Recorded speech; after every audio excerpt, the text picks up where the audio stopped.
Hi, Ellie. Thanks for joining me today. We're going to do a quick coaching session to talk through the crossroads where you're at. So, what's on your mind today? I think I'm just trying to figure out what my next steps are in work because I've now been out of medicine for like 9 months, and then I had to take a lot of time off because I was so burnt out. And then I started I work in a cafe, but even though I really love it, I'm not getting a lot of shifts at the moment, and I've just started figuring out this LinkedIn world and getting involved in that. And I just want to be able to gather all the things that I get excited about in medicine and then try and turn that into some kind of career or something that's going to give me a bit of money, because even though I do love working in a cafe, it's not that much money. I'm so excited about your work, though. I saw you post going up on stage and talking to people about making coffee. And how was that experience?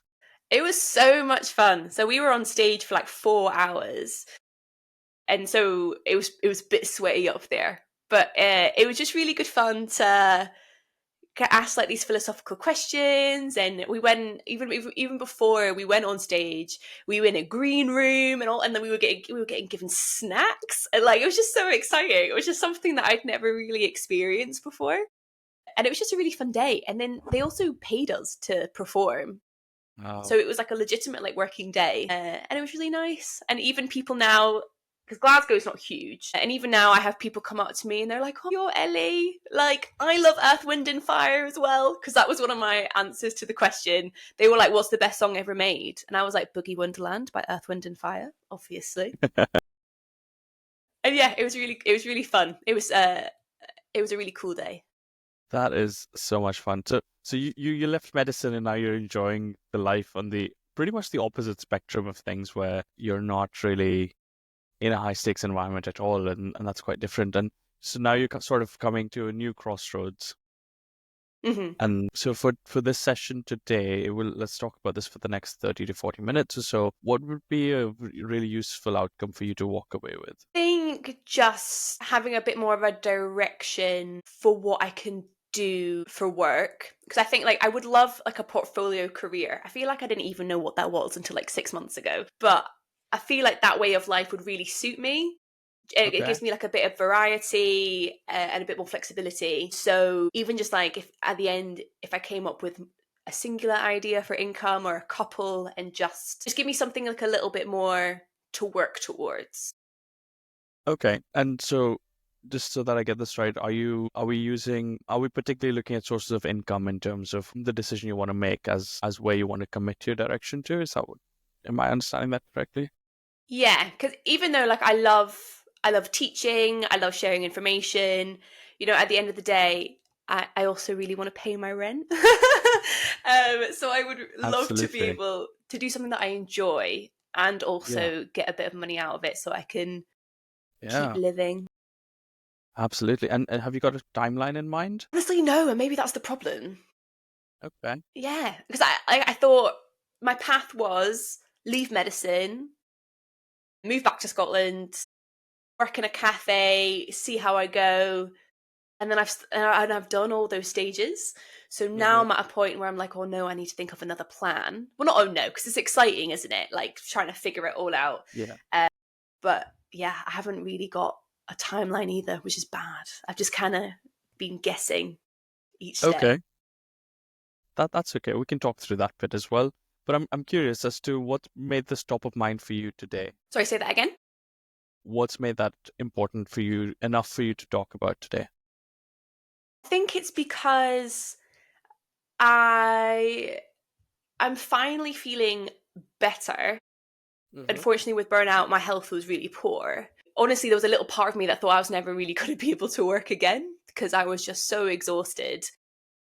And Mm. now I'm at a point where not only can I work, more than a few times a week again, but I also have the desire to. Like, I really want to challenge myself and I want to do something that really excites me.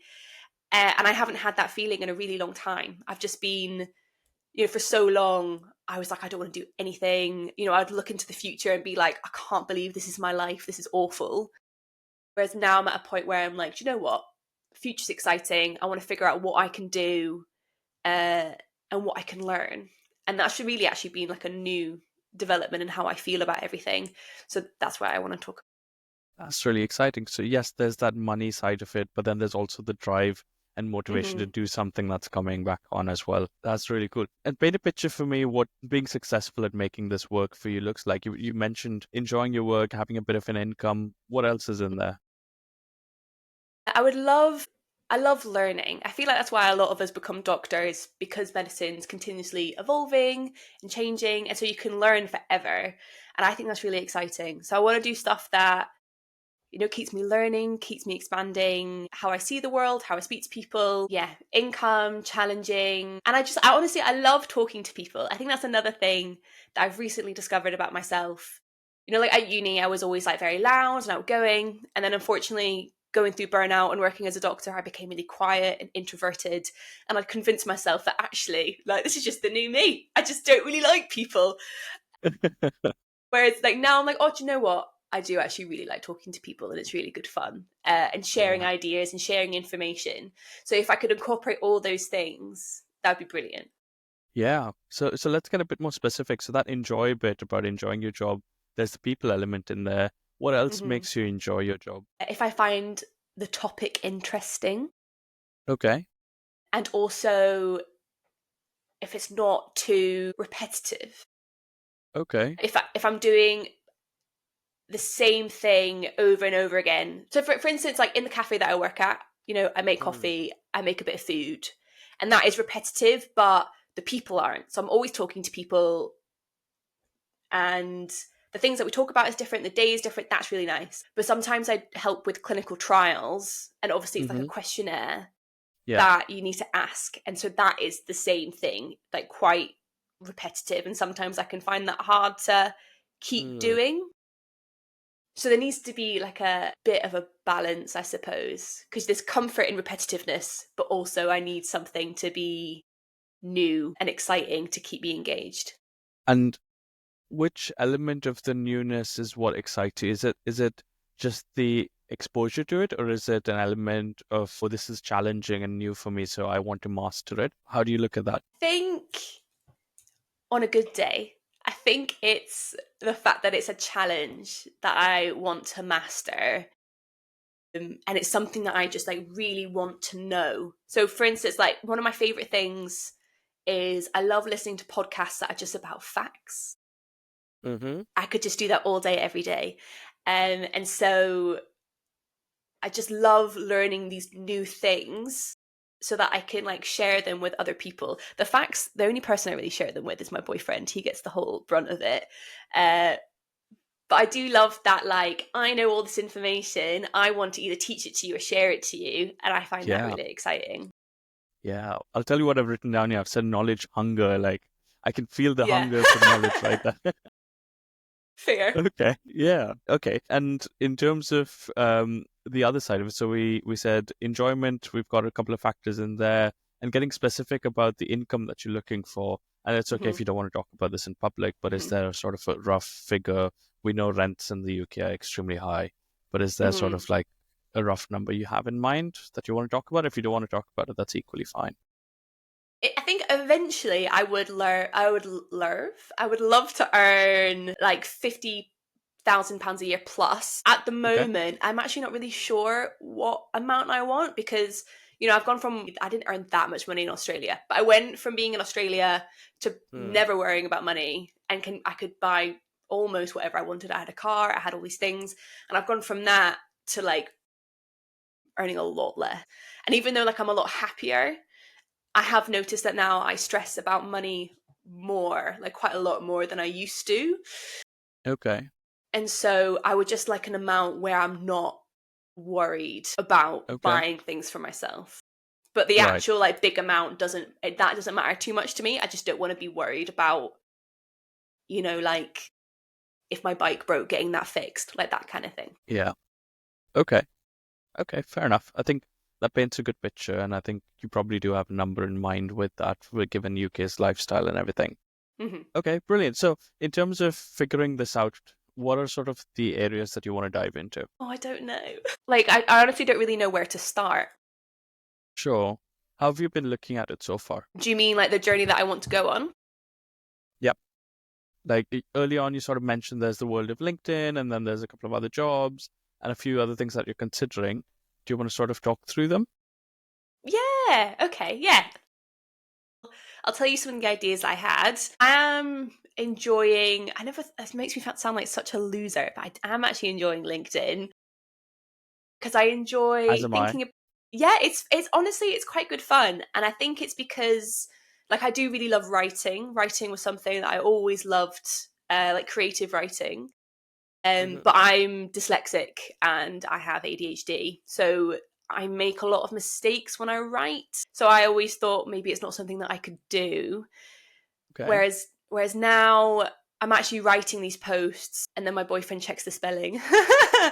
But I'm really enjoying like writing it, and I'm really enjoying researching things to be able to put in my post. So making sure I keep up with the news and looking at new research and being able to find the research so that I'm not giving like unethical advice.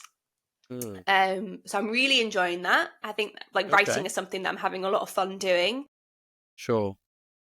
I love learning and talking to people about ADHD. I think it's a really exciting time, a frustrating time because obviously a lot of people are waiting to be diagnosed and there's a shortage of medication.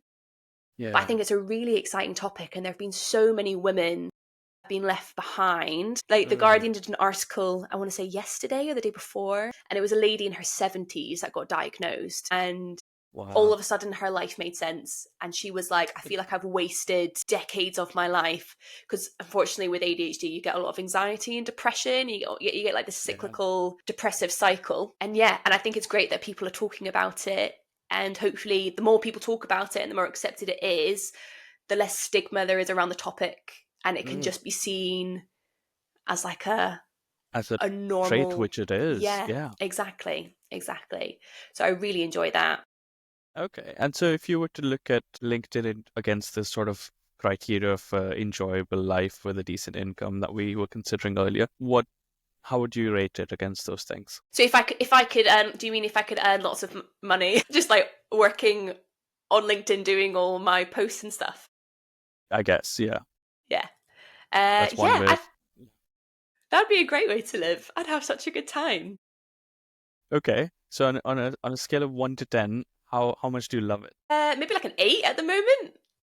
Okay. That because obviously I love writing, and also Yeah. I love all the people that reach out to me and talk to me about how they've left medicine or how they have ADHD or they think they have ADHD. Yeah, I think, yeah, I would say it's 50-50. Like 50% I love the writing, but I also just love talking Yeah. to people and hearing their Okay. stories.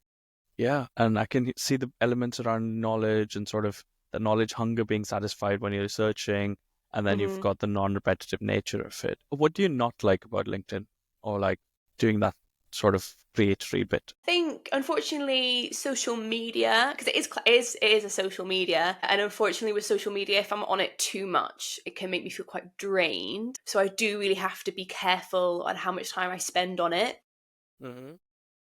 And also, I've not experienced this on LinkedIn. Like, I have had nothing but lovely people talk to me, and people's comments have been so nice, and it's been a great conversation. But I've seen other people post and say, like, there's a bit of a bully culture on LinkedIn sometimes, which I've not noticed. But I think my anxiety is like, oh no, what was if that happens to me? But it hasn't. Like, everyone's been so great. I mean, to be honest, I've been on it actively for over a year now, and I've experienced absolutely no bullying. Yeah. Maybe one or two people who weren't so open to having a one-on-one conversation, but that's fine. Like they're allowed to do that. Yeah. And yeah, like you, I was very anxious about social media, and I still am about things like Twitter and a little bit about Instagram. But LinkedIn has been so professional, and it's hmm absolutely lovely. I agree with you there. Yeah. People have been Yeah. great. It's been nice. Okay. Cool. So, what else have you sort of been considering? I would love to be able to help people with their ADHD, maybe in like a more of a traditional clinical role. I'm just not Okay. sure how to do that. Because like even though I am a doctor and I practiced for 4.5 years and I have psychiatry experience, I'm Hmm. not a specialist. Like I haven't done Okay. any psychiatric training. Um and I want to be able to give information and care, I suppose, in like a really ethical, high standard. Like there's a massive problem, in the world of medical misinformation and people providing information and care and mental health support when they don't have any qualifications, which obviously I think it's coming from a good place, but it's not always the best thing. And so I want to be able to do that in a way where I'm upholding my ethics of a doctor. Yeah. So I'm just trying to figure out how to do that. Okay. And what does that sort of look like if you would go down that route? I think similar to an ADHD coach, I suppose. Okay. But maybe having more of a holistic view. And to be fair, maybe ADHD coaches already have a holistic view and I'm just talking rubbish. They probably do. And like looking at, like nutrition and being able to give good advice about that and general elements of health.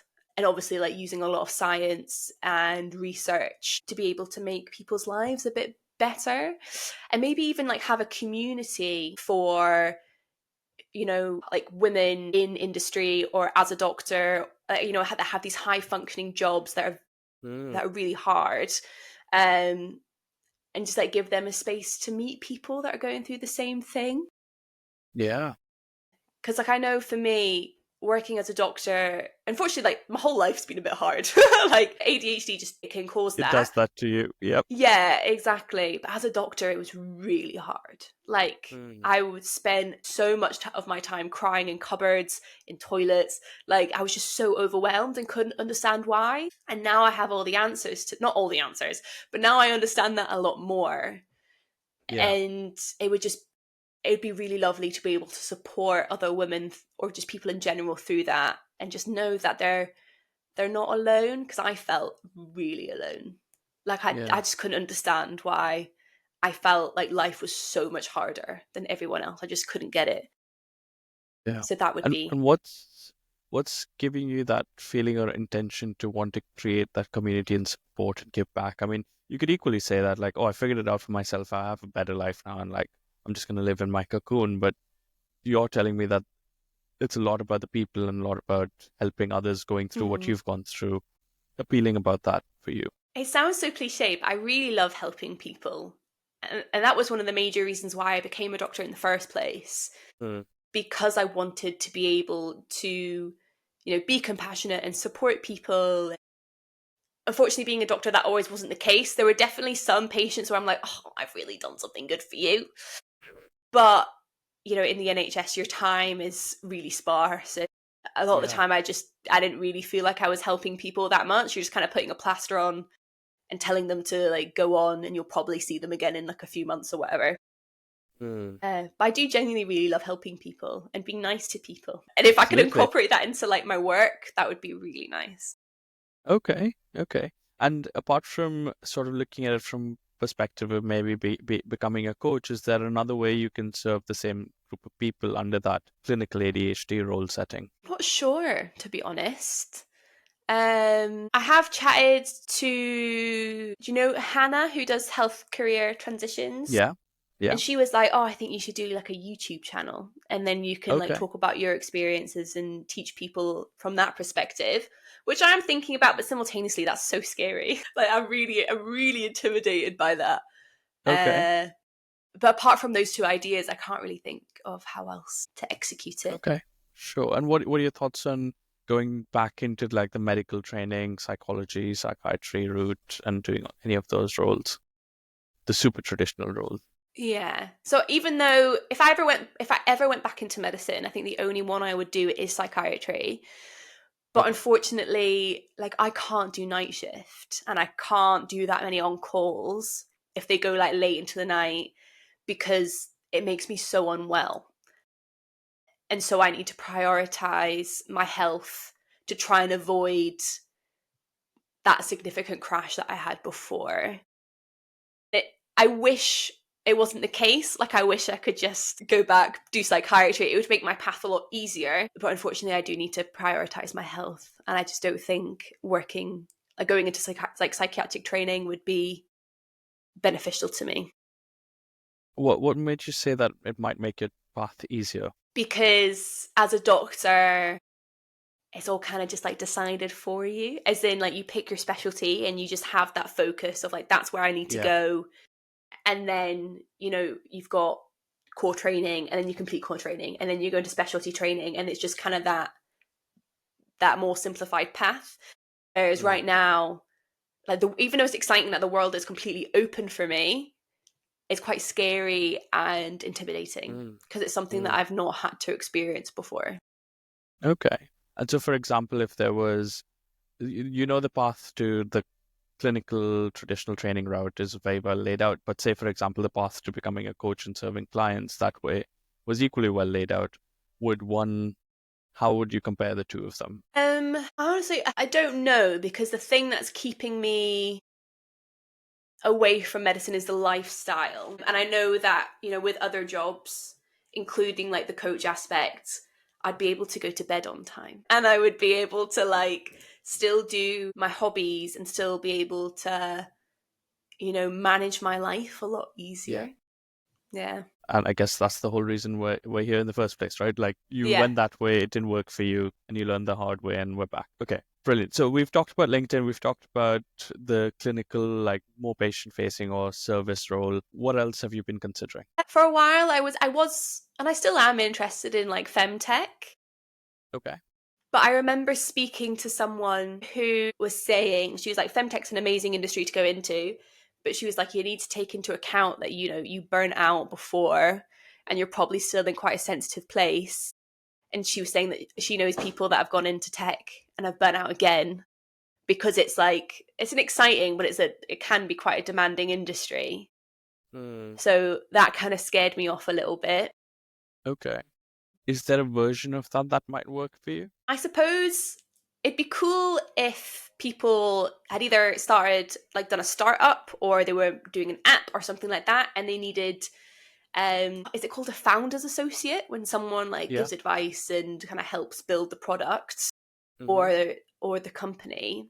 I think that would be quite cool, as long as it wasn't like crazy demanding hours. I think that would be really interesting, and I think it'd be a great way to meet people as well. Okay.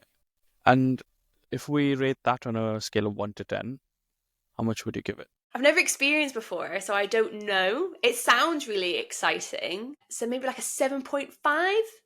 Okay. Because So, just because I haven't experienced it, so I actually don't know if it's something that I yeah. would really So enjoy. if you imagine like the best case scenario where you don't do nights and you have some limited hours and you're there for however long you want,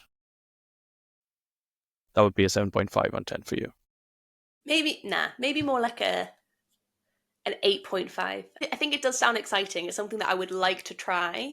Okay. And sorry, we didn't do this for the previous one. So the one where we were talking about helping people with ADHD in either a clinical role, in the role of probably a coach, or maybe starting a community and getting people together. How would you Hmm. rate that on 1 to 10?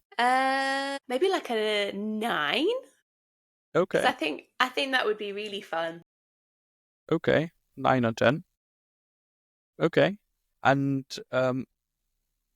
with the elements of the femtech, which bit of it is appealing to you and which bit is not as appealing? I don't really know. Again, it's just like I am really passionate about women's health, and I've, you know, again through LinkedIn, I've met some really cool, interesting women that are in the femtech world, and so I just think it'd be an exciting. Again, it's about like the knowledge thing and helping people and that kind of aspect. Yeah. So that's the bit that intrigues me, but simultaneously, like I have no experience in it. It's like a bit of And then, a thought. sure. And then somebody told you that you could get burnt out again. So that made you a bit extra Yeah. cautious around it. Okay. Fair enough. What else have you been considering? I don't know actually. 'Cause I'm also trying to think, because I love traveling. Traveling's my favorite thing to do, but Hmm. unfortunately, I've not been able to do it. Well, I was working so much, and then I got really burnt out, and I was at my peak burnout. Even like getting on the bus was too much for Mm, me. I couldn't figure out. So now I'm starting to think about potentially going long term traveling again. That would be really cool. And so I okay. would love to do jobs that I could do remotely, Yeah. and could do from anywhere, to give that flexibility, but also still provide my an income for fueling my traveling. So I'm also at points keeping that in mind as well. Yeah.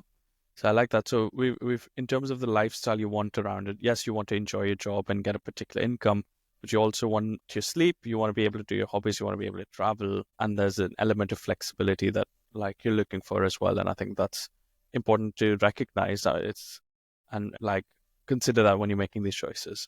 Okay, as we've been talking, has there been any new ideas that have come up for you? No. Unfortunately not. No, that's absolutely fine. So where do you want to go from here? What would you like to talk about next? Oh, I don't know. I'm not sure. I'm stuck.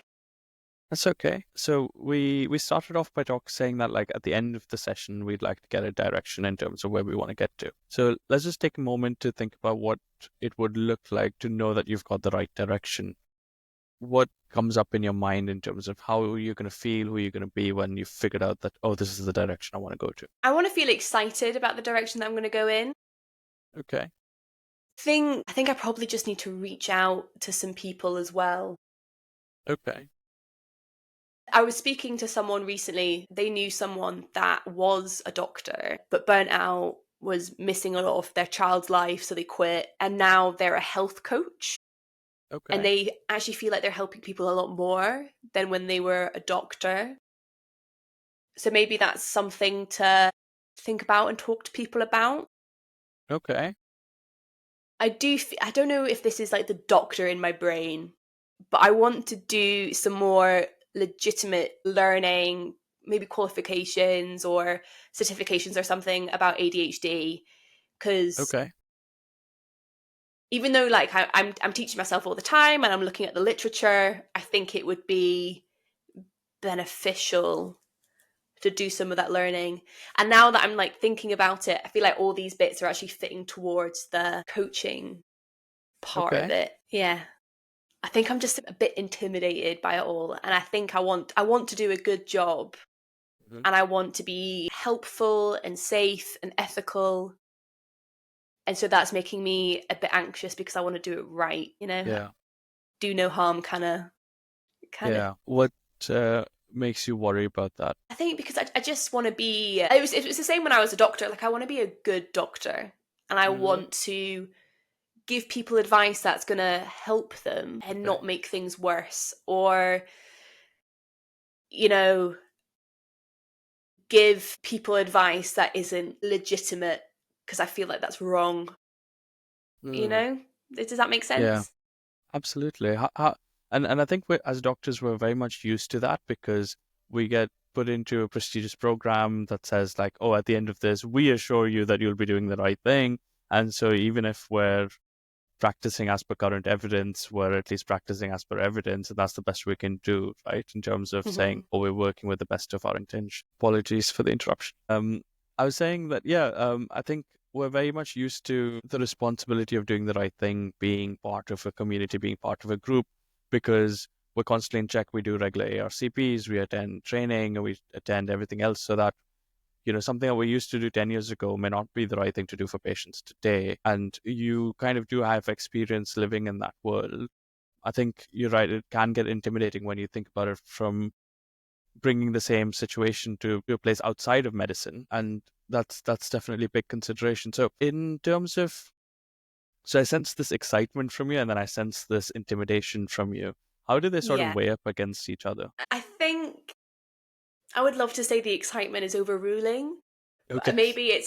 but I think maybe the anxiety is stopping me Sure. from actually like taking those next steps. And I suppose it's also the fear of failing, isn't it? Like Mm, I'm really scared I'm going to embark on something and it's not going to work and I'm going to be like, "Oh, that's really upsetting." I kind of just need to get over it because even if I failed, it would still be a learning, I suppose. But yeah, it's a bit scary.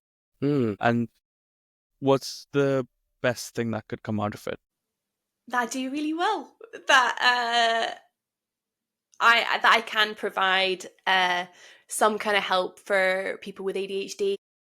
That I'm writing information and articles and stuff that people really find beneficial and interesting, and people want to take on my view on Mm, things. mm, I would love, because I love teaching. I've always really loved teaching. yeah. I would love to be able to even like just like go to like med schools or whatever and talk to people about ADHD and if they're struggling and that kind of stuff. I think that would be really cool as well. Okay. Right. And so what can you do to sort of make the anxiety and intimidation more realistic? Get over it. What else could you do? I think because what has been really helpful is, you know, obviously like speaking to you about it and speaking to a couple of other people on LinkedIn, and they've been like really encouraging, and they like, you've got something to say, we like your writing, like keep going. And so yeah, talking to people about, you know, the anxieties and also getting like legitimate feedback is helpful, because my boyfriend gives me amazing feedback and he's like, oh, you're doing so well, I love your writing so much, but then he loves me, like of course he's gonna think I'm great. So I need to get that from more less bias, I suppose, places. Okay. And what can you do to get your excitement in check? I don't know, because I feel like I think I need to do, I love my excitement. That's something that I get really excited about stuff, and I get really passionate about stuff, and that gives me the energy to start tasks. But I think I do need to create more of a rigid approach, as in like figure out what steps I need to do, really figure out how I'm going to approach each aspect of what I want to achieve. Okay. Because I can just get overexcited and it just goes a bit like and then I can't really then navigate it. Yeah. A bit of a big picture strategy sort of view to it. Yeah. Okay. Brilliant. So let's take a step back for a minute and take stock in terms of how we're doing with the session. So we set off with an initial goal, and how we're doing with our progress towards that goal. Okay. No, it's been really nice to chat, and I don't think I realised that I was having a fight between my excitement and my anxiety. Okay. And I keep being like, oh, why am I not achieving all these things that I want to do? Yeah. Because I don't know if you ever feel the same, but recently I've been hanging out with like my doctor friends, and they're all now like completed core training or like doing all these things, and I just feel like I feel a bit left behind, and I feel like I'm a bit gutted that I'm not achieving the same things, even though I don't want the same thing as them. And we've just taken very different paths. Yeah. But I don't think I'm realizing actually sometimes I'm making progress in some aspects of my life for work, but also simultaneously my anxiety is actually holding me back a lot more than I maybe thought it was. Because there are steps in my head that I know I want to do, but they're still in my to-do list. Like I've not. Yeah. Okay. And when you say that, I'm sort of hearing that, oh, your friends have some special landmarks that they've reached for yourself. Are there even landmarks that you can help tell you that, like, oh, I've reached what I was hoping to reach? Yeah, that's the thing. I'm not sure. Yes. I think it would just be nice to have a job where I'm not too concerned about money, but obviously like but reaching a place where I think I've succeeded. I also am not sure what that is. That's been a continuous problem in my life though. Like even like graduating medicine, I was like, I don't know, like I still didn't feel like I was doing really, really well. Do you know what I mean? I think as doctors as well, we're all really hard on ourselves. We are. Mm-hmm. And it's such a structured system, and I say this all the time, that as doctors we take on risk all the time for our jobs. So we're actually really risk averse, and we like to know where we're heading, and we like somebody else to lay the foundations for us, and we always look outwardly for like, hey, did this work? What does the investigation say? You know, what does the report say, right? Like it's really hard for us to know that we're always on the right track. But I guess speaking of being on the right track, so we started off with saying that we want to find a direction for you to head towards. How close are we to finding that? I do think it's getting closer, but you're right. I would just really like someone to lay out a path for me. Okay. And then for me just to kind of follow it. But that's so unrealistic. Then I would probably get annoyed that I don't know, is it? I mean, if someone could do it for something like medicine. Yeah, that's true. That's so true. But probably what would happen is then I'd get really annoyed that someone's told me what to do. Okay. It's like a continuous battle. Yeah. What's like a middle ground for you? I think just like, getting like bits of advice from people. So that is something that's been really helpful with LinkedIn, is just finding someone that's doing something that I find really exciting or I want to get involved in, and then asking them questions about it. Okay. That's been great, because there are so many exciting, brilliant people out there that are doing amazing jobs. Sometimes jobs I've never even heard of. Yeah. And then also, I suppose, I don't know, it's so silly, but I just like getting feedback from people being like, you're doing a good job, like keep going, which I suppose is hard as well, though, when you're out on your own trying to figure it out, because you've not got like a team, you've not got, because at least in medicine, like you can have a meeting with your supervisor, you know, Yeah. and they can be like, no, you're doing really well, or you're getting good feedback from your peers. Yeah. Like at the moment, I've got like none of that. I've got my boyfriend. I guess how would you summarize our session so far today? And so we just talked about what kind of directions I want to go in for a job, and how I would like to do like little bits of things like that portfolio career kind of approach, and my feelings towards each of those paths, and which ones I'm excited about and what's kind of stopping me from going down those paths, and some of the anxieties that I feel. Yeah. I just want to take a minute to say that this is really hard work. Like, you're being truly genuine, and you're aware of like, I want to get this thing, but then this is holding me back, and you're not afraid to look at that, and that takes a lot of courage and a lot of hard work. So I just want to acknowledge you for putting in that effort there. What would you say are your next steps moving on from here? I think I need to approach some people about how they became like health coaches in some capacity.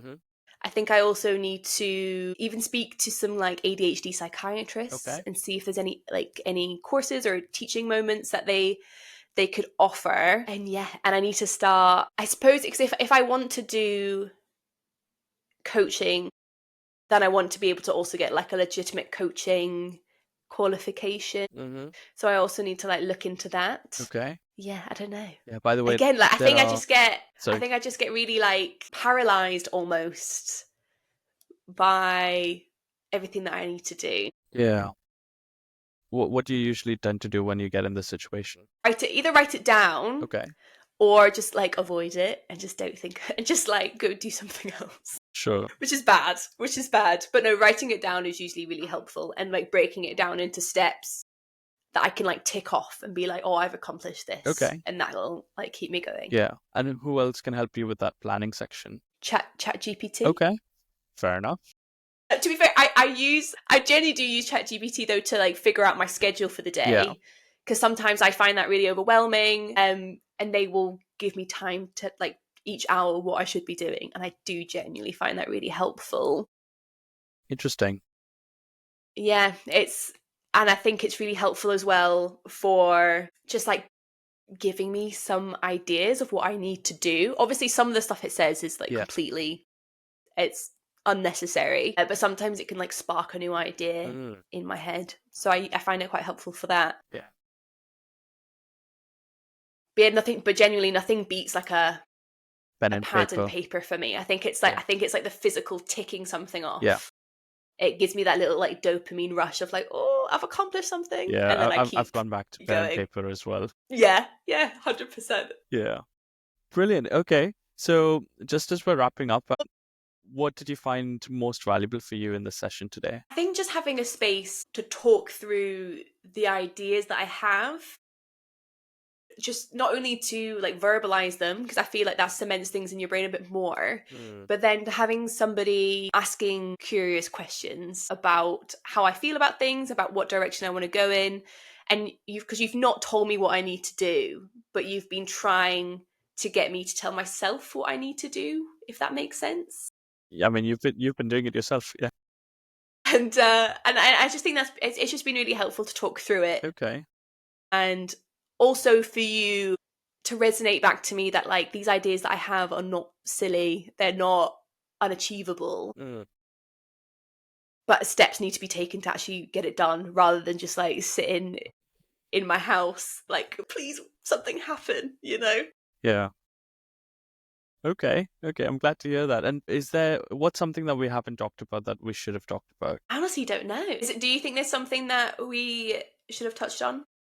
I don't know. I think we briefly mentioned the timeline situation, but I think we can spend some more time delving into it, or perhaps you could do it on your own as well if you like. Yeah, but nothing comes to my mind. What comes up for you? I honestly can't think of anything either. I do Okay. think you're right though with the timeline thing. I think I need to give myself a goal and an end date so Okay. that I can actually have something to work towards. Otherwise, I'm that typical ADHDer where like I will leave it till last minute and I need that deadline to like push me into like actually like that into that drive mode. Yeah. So maybe having a deadline would actually really help. Brilliant. So I guess with that, let's end the session here. Thank you very much for your time, Ellie, and I hope you found it useful.